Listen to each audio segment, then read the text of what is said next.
ಗಾಯತ್ರಿ ಮಂತ್ರದ ಅನುಷ್ಠಾನ ವಿಧಿ. ಓಂ ಭೂರ್ಭುವಃ ಸ್ವಃ ತತ್ಸವಿತುರ್ವರೆಣ್ಯಂ ಭರ್ಗೋ ದೇವಸ್ಯ ಧೀಮಹಿ ಧಿಯೋ ಯೋ ನಃ ಪ್ರಚೋದಯಾತ್. ಗಾಯತ್ರಿ ಎಂಬ ಪರಮತತ್ವವನ್ನು ಎಲ್ಲ ದೇವತೆಗಳು ಧ್ಯಾನಿಸುತ್ತಿದ್ದು ಅದು ಸಮಸ್ತ ಜಗತ್ತನ್ನು ವ್ಯಾಪಿಸಿದೆ. ಗಾಯತ್ರಿ ತತ್ವವು ಜೀವಿಗಳು ಸಾಂಸಾರಿಕ ಪಯಣದಲ್ಲಿ ತಲುಪಬಹುದಾದ ಪರಮೋತ್ಕೃಷ್ಟ ಸ್ಥಾನವಾಗಿದೆ.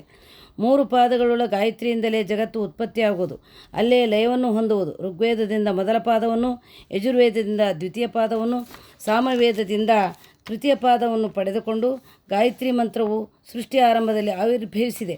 ಈ ಮಂತ್ರಕ್ಕೆ ಸವಿತೃ ದೇವತೆಯು ಗಾಯತ್ರಿ ಛಂದಸ್ಸು ವಿಶ್ವಾಮಿತ್ರ ಋಷಿಯು ಜಪಾದಿ ಕಾರ್ಯಗಳಲ್ಲಿ ವಿನಿಯೋಗ ಮಾಡಬೇಕು.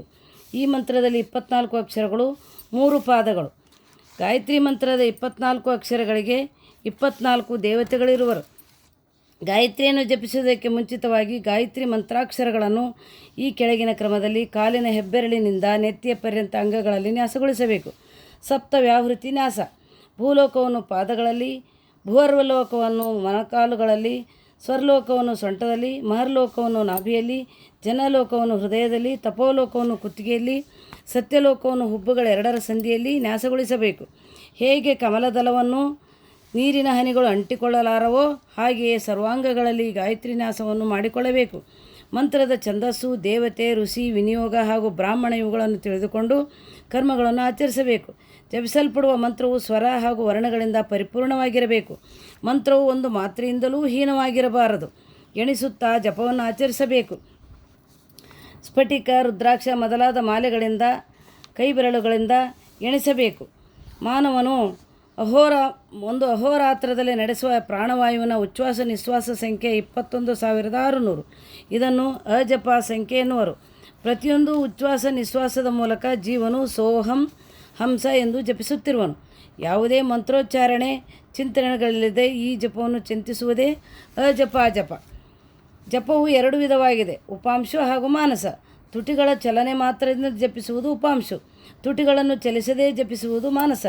ಉಚ್ಚ ಸ್ವರದ ಜಪಕ್ಕಿಂತ ಉಪಾಂಶ ಜಪವು 100 ಪಟ್ಟು ಗುಣದಾಯಕ. ಉಪಾಂಶಿಗಿಂತ ಮಾನಸ ಜಪವು 1000 ಪಟ್ಟು ಗುಣದಾಯಕವಾಗಿದೆ. ವೇದಗಳಲ್ಲಿ ಹೇಳಲ್ಪಟ್ಟಿರುವ ವಿವಿಧ ಯಜ್ಞಗಳೆಲ್ಲಕ್ಕಿಂತಲೂ ಶ್ರೇಷ್ಠವಾದುದು ಜಪಯಜ್ಞ. ಮಂತ್ರ ಜಪದಿಂದ ಸಿದ್ಧಿಯನ್ನು ಪಡೆದುಕೊಂಡವನಿಗೆ ಏನು ತಾನೇ ಸಿದ್ಧಿಸಲಾರದು.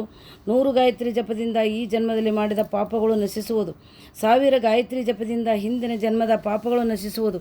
10,000 ಗಾಯತ್ರಿ ಜಪದಿಂದ 3 ಜನ್ಮಗಳ ಪಾಪವು ನಶಿಸುವುದು. ಈ ಕಲಿಯುಗದಲ್ಲಿ ಯಥಾವಿಧಿ ಜ್ಞಾನಪೂರ್ವಕವಾಗಿ ಆಚರಿಸಲ್ಪಟ್ಟ ಕರ್ಮಗಳು ಕೃತಯುಗದಲ್ಲಿ ಆಚರಿಸಲ್ಪಟ್ಟ ಕರ್ಮಗಳಿಗಿಂತ 10 ಪಟ್ಟು ಹೆಚ್ಚಿನ ಲಾಭವನ್ನು ನೀಡುತ್ತವೆ. ಆದ್ದರಿಂದ ಈ ಕಲಿಯುಗದಲ್ಲಿ 10 ಗಾಯತ್ರಿ ಜಪದಕ್ಕಿಂತ ಈ ಜನ್ಮದಲ್ಲಿ ಮಾಡಿದ ಪಾಪಗಳು ನಶಿಸುವು. 100 ಗಾಯತ್ರಿ ಜಪದಿಂದ ಹಿಂದಿನ ಪಾಪಗಳು, 1000 ಗಾಯತ್ರಿ ಜಪದಿಂದ ಹಿಂದಿನ 3 ಜನ್ಮಗಳ ಪಾಪಗಳು ನಶಿಸುವು. ಚಲಿಸುತ್ತಾ, ನಗುತ್ತಾ, ಅತ್ತಿತ್ತ ನೋಡುತ್ತಾ ಜಪಿಸಬಾರದು. ಹಾಗೆಯೇ ಜಪಕಾಲದಲ್ಲಿ ಬೇರೆಡೆ ಗಮನ ಹರಿಸುವುದು, ಮಾತನಾಡುವುದು, ತಲೆಯನ್ನು ಮೇಲ್ಮುಖವಾಗಿಸುವುದು, ಕಾಲಿಂದ ಕಾಲನ್ನು, ಕೈಯಿಂದ ಕೈಯನ್ನಾಗಲಿ ತಿಕ್ಕಿಕೊಳ್ಳುವುದು ಇವೆಲ್ಲವೂ ವರ್ಜ್ಯವಾಗಿದೆ.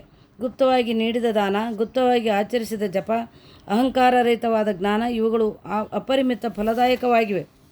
ಗಾಯತ್ರಿ ಮಂತ್ರದ 24 ಅಕ್ಷರಗಳಲ್ಲಿ 24 ತತ್ವಗಳನ್ನು ಸ್ಮರಿಸುವುದರಿಂದ ಬ್ರಹ್ಮಪದವು ಪ್ರಾಪ್ತವಾಗುವುದು.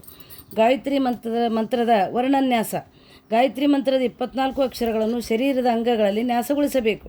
ತತ್ಕಾರವನ್ನು ಪಾದಗಳಲ್ಲಿ ನ್ಯಾಸಗೊಳಿಸಿ, ಸಕಾರವನ್ನು ಕಾಲಿನ ಗಂಟುಗಳಲ್ಲಿ, ವಿಕಾರವನ್ನು ಮೊಣಕಾಲುಗಳಲ್ಲಿ, ತುರುಕಾರವನ್ನು ಮಂಡಿಗಳಲ್ಲಿ, ವಕಾರವನ್ನು ತೊಡೆಗಳಲ್ಲಿ, ರೇಕಾರವನ್ನು ವೃಷಣದಲ್ಲಿ, ಣೀಕಾರವನ್ನು ಗುಹ್ಯ ಸ್ಥಾನದಲ್ಲಿ, ಯಕಾರವನ್ನು ಸೊಂಟದಲ್ಲಿ, ಭಕಾರವನ್ನು ನಾಭಿಯಲ್ಲಿ, ಋಗೋಕಾರವನ್ನು ಹೊಟ್ಟೆಯಲ್ಲಿ, ದೇಕಾರವನ್ನು ಹೃದಯದಲ್ಲಿ, ವಕಾರವನ್ನು ಕೈಗಳಲ್ಲಿ, ಸ್ಯಕಾರವನ್ನು ಕಂಠದಲ್ಲಿ, ಧೀಕಾರವನ್ನು ಹೆಗಲುಗಳಲ್ಲಿ, ಮಕಾರವನ್ನು ತಲೆಯಲ್ಲಿ, ಹೀಕಾರವನ್ನು ನಾಸಿಕಾಗ್ರದಲ್ಲಿ, ಧೀಕಾರವನ್ನು ಕಣ್ಣುಗಳಲ್ಲಿ, ಯೋಕಾರಗಳೆರಡನ್ನೂ ಹುಬ್ಬು ಹಾಗೂ ಹಣೆಯಲ್ಲಿ, ನಕಾರವನ್ನು ಬಾಯಿಯಲ್ಲಿ, ಪ್ರಕಾರವನ್ನು ಮುಖದ ದಕ್ಷಿಣದಲ್ಲಿ, ಚೋಕಾರವನ್ನು ಮುಖದ ಪಶ್ಚಿಮದಲ್ಲಿ, ದಕಾರವನ್ನು ಮುಖದ ಉತ್ತರದಲ್ಲಿ, ಯಾಕಾರವನ್ನು ತಲೆಯಲ್ಲಿ ನ್ಯಾಸಗೊಳಿಸಬೇಕು.